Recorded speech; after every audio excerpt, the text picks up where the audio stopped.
Picture this.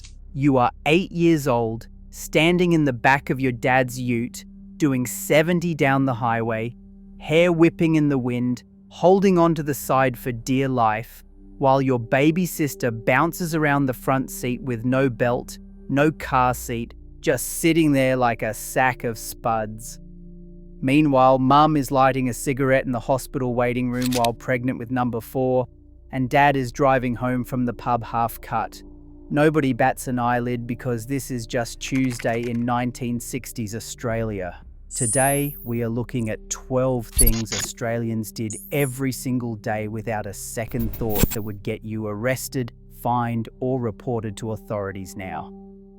Kids riding in the back of utes and cars without seatbelts. This is the big one. The thing that defines childhood in the 60s more than anything else.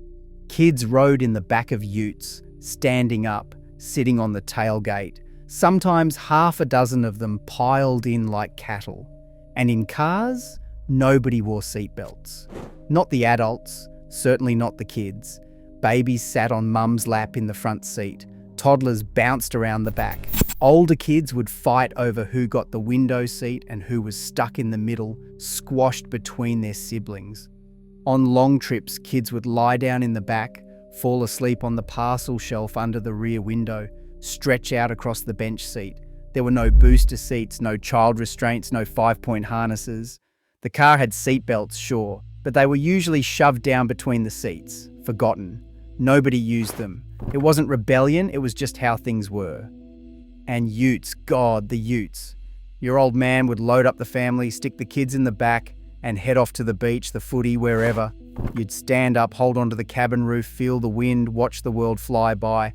It was freedom. It was exhilarating. It was also incredibly dangerous, but nobody thought about that. The thing is, people didn't worry. Accidents happened, sure, but they were seen as bad luck, not preventable tragedies.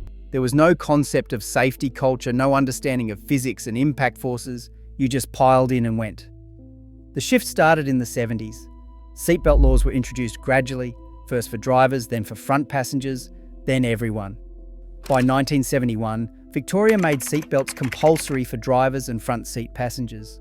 Other states followed. By the 80s and the 90s, child restraint laws came in, and suddenly everything changed. Today, you'd be pulled over, fined, maybe even charged with child endangerment for having a kid in the back of a ute or unbuckled in a car. And fair enough, the road toll dropped dramatically once these laws came in. Lives were saved. But for those who grew up riding in the back of the ute, standing up doing 70, that sense of freedom, that trust in your old man's driving, it's a memory that can't be replicated. We've gained safety, absolutely, but we've lost something too. That wild, untethered feeling of childhood where danger was just part of the deal. Drinking and driving was barely illegal. Here is something that will shock you. In the early 60s, there was no blood alcohol limit in most of Australia. None. You could drink as much as you wanted and drive home, and as long as you were not weaving all over the road or causing an accident, the cops would not touch you. And even if they did pull you over, proving you were drunk was almost impossible. There were no breathalyzers, no random testing, no roadside checks. You would have to be falling down drunk before they would do anything. The pub culture reflected this. Bloss would finish work, head to the local, sink 5 or 6 beers, maybe a whiskey or 2, then drive home. It was routine, expected even. Nobody thought twice about it. Your dad would come home from the RSL with his breath reeking of beer, and your mum would not say a word. That was just what men did on a Friday night. The attitude was simple. If you could walk, you could drive. If you made it home without hitting anything, you were fine. Drink driving was not seen as dangerous, it was seen as normal. The real crime was being so drunk you crashed or got caught. And even then, the penalties were light. A small fine, maybe lose your license for a bit, but nothing serious. The shift happened slowly. By 1966, breathalyzers were introduced in Victoria, and a blood alcohol limit of 0.05 was set. Other states followed through the late 60s and the 70s. Suddenly, you could be pulled over, blown into a machine, and if you were over the limit, you were done. Random breath testing came in during the 80s, and the net tightened further. This was a major shift. Today, drinking and driving is one of the most serious offences you can commit. 0.05 is the limit, but there is constant talk of lowering it further. If you are caught, you lose your license, pay massive fines, maybe even go to jail. The social stigma is enormous. You are not just breaking the law, you are endangering lives, and society will not forgive it. Today, that is the norm. But in the 60s, driving home from the pub half-cut was not just legal, it was part of the culture, and Bloss wore it like a badge of honour. If there's one thing that defines the 60s, it's smoke. Cigarette smoke everywhere all the time. You couldn't escape it. People smoked in hospitals, in doctors' waiting rooms, in schools, on planes, in shops, in restaurants, in cinemas, at work. Everywhere. And not just adults. Pregnant women smoked. Mums smoked while breastfeeding. Dad smoked in the car with the windows up while the kids sat in the back breathing it all in. Teachers smoked in the staff room, and the smoke would drift into classrooms. Nurses smoked at the nurses' station.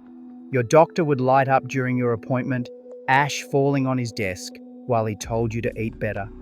On planes, there were smoking sections, but the smoke did not stay in its section. It filled the cabin, and everyone breathed it whether they liked it or not. Kids grew up surrounded by it. Your parents smoked at the dinner table, in the lounge room, in bed. You would wake up to the smell of smoke, go to school smelling like smoke, come home to more smoke. It was just the air you breathed. And if you complained, you would be told to stop whinging. Cigarette advertising was everywhere too. Billboards, magazines, television ads showing healthy, happy people lighting up. Doctors endorsed certain brands. Sports stars promoted them. Smoking was not just accepted, it was glamorous, sophisticated, cool. Everyone did it, and if you did not, you were the odd one out. The shift started in the 70s and the 80s. Studies began linking smoking to cancer, heart disease, emphysema. The evidence was undeniable.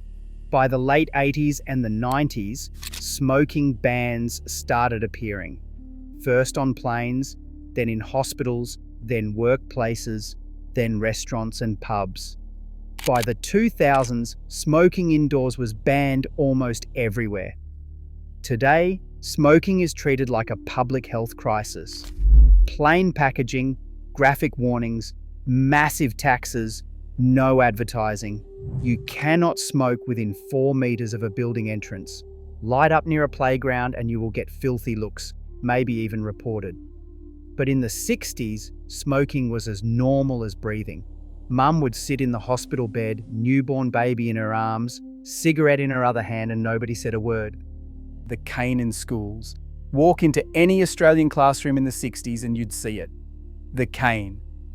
Hanging on the wall, sitting on the teacher's desk, a constant reminder that if you stepped out of line, you'd cop it. And kids did cop it, regularly. Corporal punishment wasn't just allowed, it was expected. Teachers used the cane, the strap, the ruler, whatever was handy, and nobody questioned it. You'd get caned for talking back, for not doing your homework, for being late, for running in the corridors, sometimes just for looking at the teacher the wrong way. Boys got it more than girls, but girls weren't exempt. The headmaster kept a special cane, thicker, heavier, reserved for serious offences. You'd be sent to his office, told to hold out your hand, and whack. The pain was immediate, sharp, burning. Your hand would sting for hours. And here's the thing, parents supported it. If you came home and told your mum you'd been caned at school, she wouldn't comfort you. She'd ask what you did to deserve it, and if the answer wasn't good enough, you'd get another hiding at home. The attitude was simple. Teachers were in charge, and if they caned you, you must have done something wrong. The shift happened slowly. By the 70s and 80s, attitudes started changing. Studies showed corporal punishment didn't work, that it caused psychological harm, that there were better ways to discipline kids. States began banning it. New South Wales banned it in government schools in 1987. Other states followed through the 90s. Today, hitting a child in school is assault. Teachers who did it would be charged, lose their jobs, face criminal prosecution. The idea of caning a kid for talking in class is unthinkable. But in the 60s, it was just part of school. You learned to keep your head down, your mouth shut, and your hands ready. Kids working from age 12. In the 60s, kids worked. Not just paper rounds, real work. From age 12 and sometimes younger, kids had jobs. They worked in factories, on farms, in shops, at the docks. They left school at 14 or 15 and went straight into full-time work, no questions asked. And even while still in school, they worked after hours and on weekends, bringing in money to help the family. Boys would get jobs at the local garage, pumping petrol, changing oil, lifting heavy equipment with no training. They worked on building sites, carrying bricks, mixing cement, operating machinery they barely understood. Farm kids worked from dawn, driving tractors, handling livestock, doing jobs that would terrify modern parents. Girls worked in factories, sewing, packing, operating industrial machines. They worked in shops, serving customers, handling cash, staying late to clean. It was normal, expected even. Families needed the money and kids were part of the workforce. Nobody worried about safety. There were no regulations, no protective equipment, no supervision. Kids just figured it out. If you got hurt, you patched yourself up and kept going. Lost a finger in a machine, bad luck. That was the risk. By the 70s and the 80s, child labour laws started tightening. Minimum working ages were introduced, restrictions on hours and types of work. By the 90s, kids under 15 could not work in most industries, and even then strict rules applied. Today, child labour laws are rigid. Kids cannot work certain hours, cannot do dangerous jobs, need permits and parental consent. A 12-year-old working on a building site would trigger investigations, prosecutions, media scandals. But in the 60s, kids working was not exploitation, it was life. They learned skills, earned money, contributed to their families. It was tough, sometimes dangerous, but it gave them independence, responsibility, a sense of purpose. We have protected kids now, absolutely. But we have also wrapped them in cotton wool, kept them from the real world longer. And something was lost in that trade. No bike helmets, ever. Here is something that will make modern parents break out in hives. Kids rode bikes everywhere in the 60s, and not one of them wore a helmet. Not one. Helmets did not exist for regular bike riding.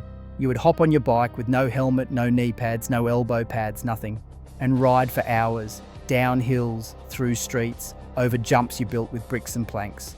Nobody thought twice about it. The freedom was incredible. You would ride to your mate's house, to the shops, to the creek, anywhere. Your mum would shove you out the door after breakfast and tell you to be home by dark. That was it. No tracking devices, no mobile phones, no checking in. You were just gone, out in the world, on your bike, wind in your hair, not a care in the world.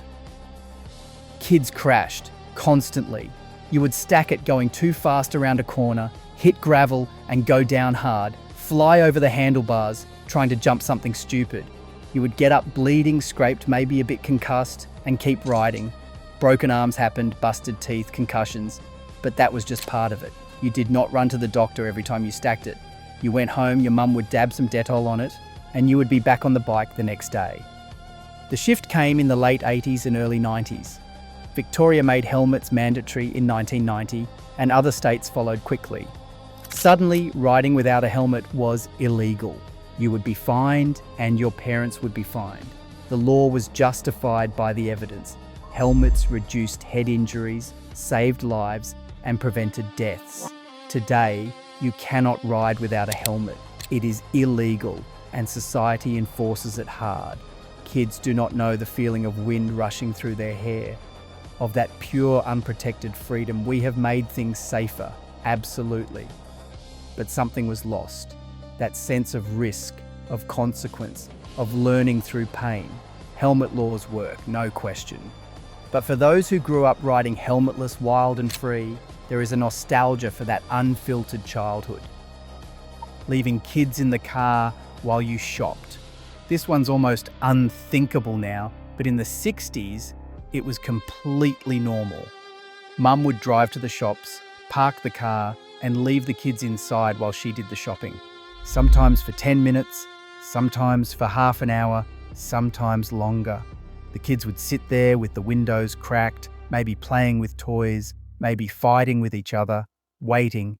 Nobody thought it was dangerous. Nobody thought it was neglect. It was just what you did. You would see it everywhere. Cars parked outside the shops, windows down, kids' faces pressed against the glass, waiting for their parents to come back. In summer, in winter, it did not matter. Mum had things to do. And dragging 3 kids through the supermarket was a nightmare, so she would leave them in the car. Simple. The logic was straightforward. The car was locked. The kids were safe. What could happen? Nobody worried about heat stroke, about kidnapping, about cars being stolen with kids inside. Those things did not happen, or if they did, they were so rare nobody thought about them. The world felt safe, and leaving your kids in the car for 20 minutes while you grabbed the groceries was not seen as risky. The cultural shift happened gradually. By the 80s and 90s, awareness grew about the dangers.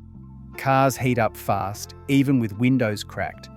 Kids die from heat stroke. Stories emerged of children left in cars for hours, tragic accidents, avoidable deaths. The media ran campaigns, police started prosecuting parents, and suddenly, leaving your kid in the car became child endangerment. Today, if you leave your kid in the car, even for 5 minutes, you risk being reported, charged, having child services investigate you.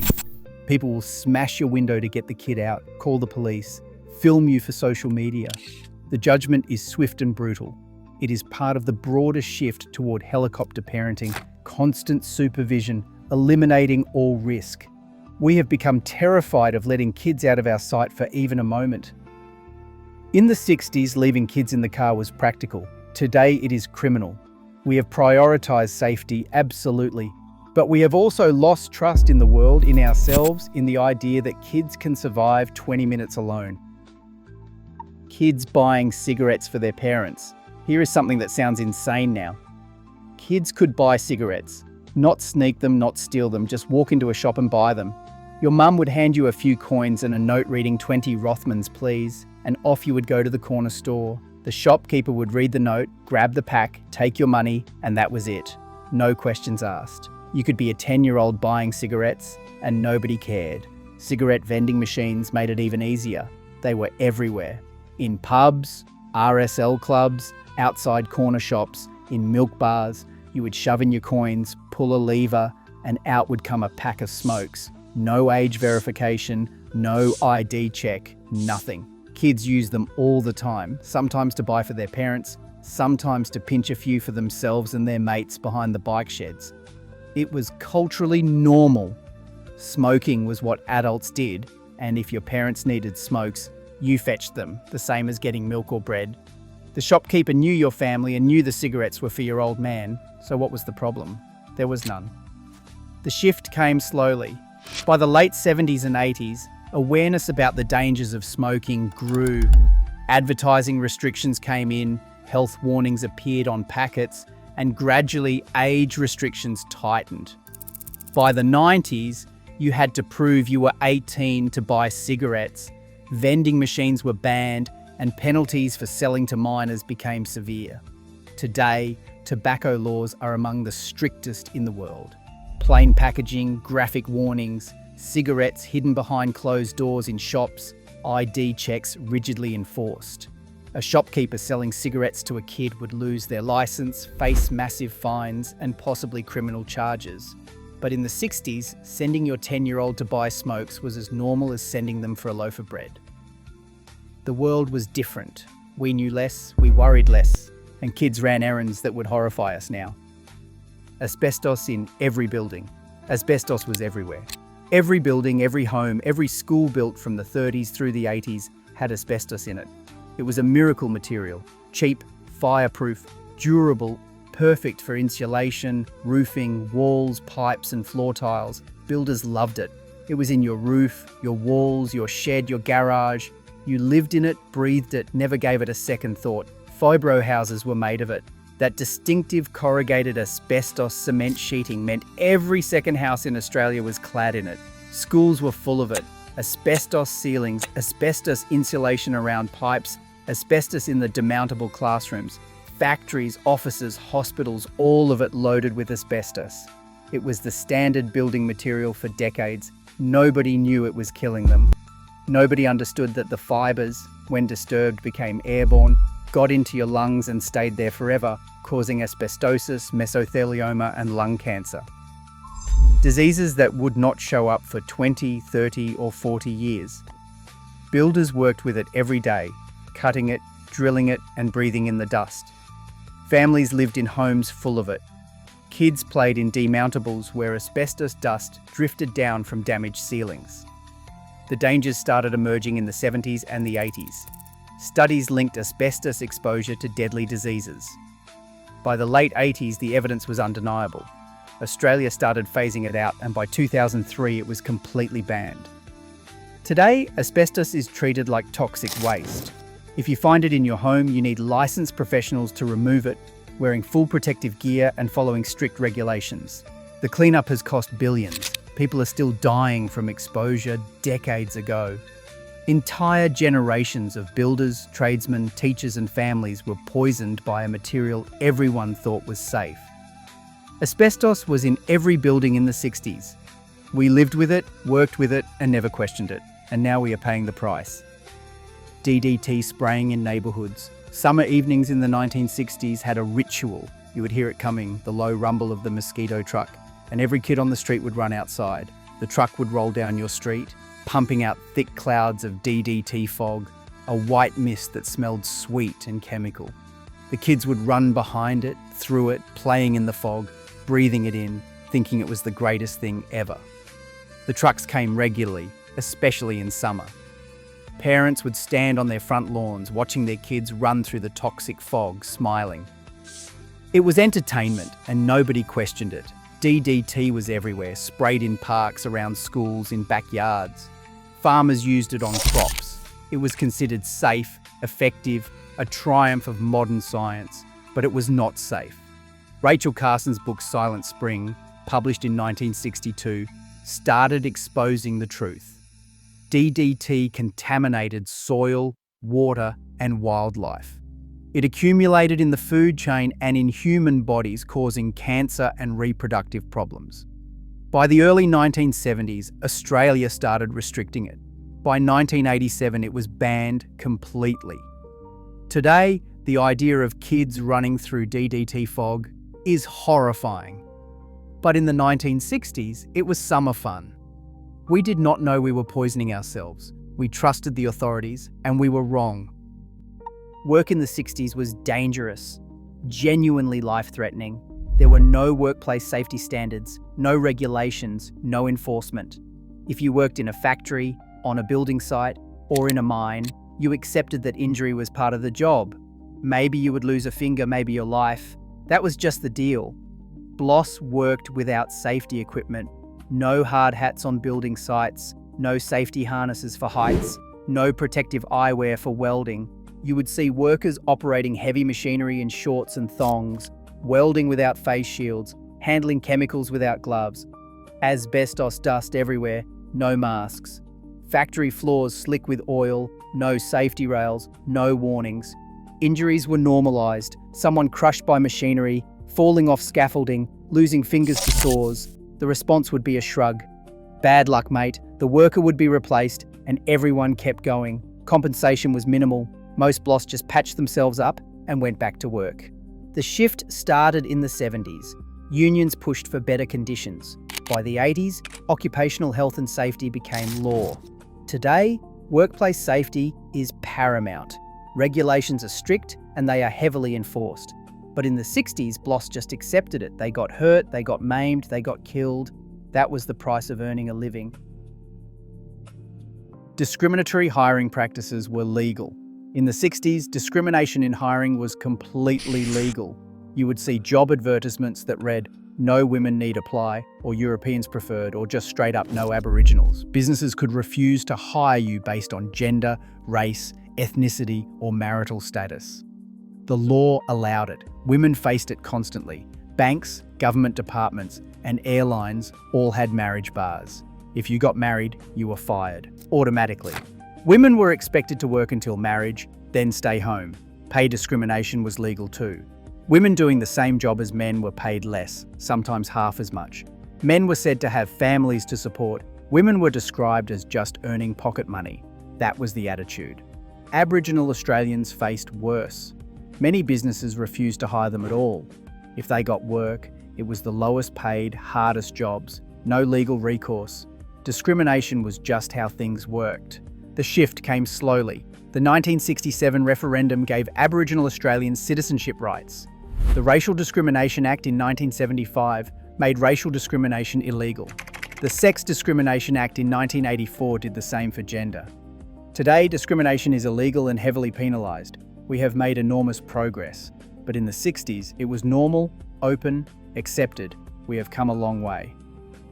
12 things that were perfectly legal, perfectly normal, and now they are not. Some of these changes were necessary. Lives were saved, rights were protected, dangers were eliminated.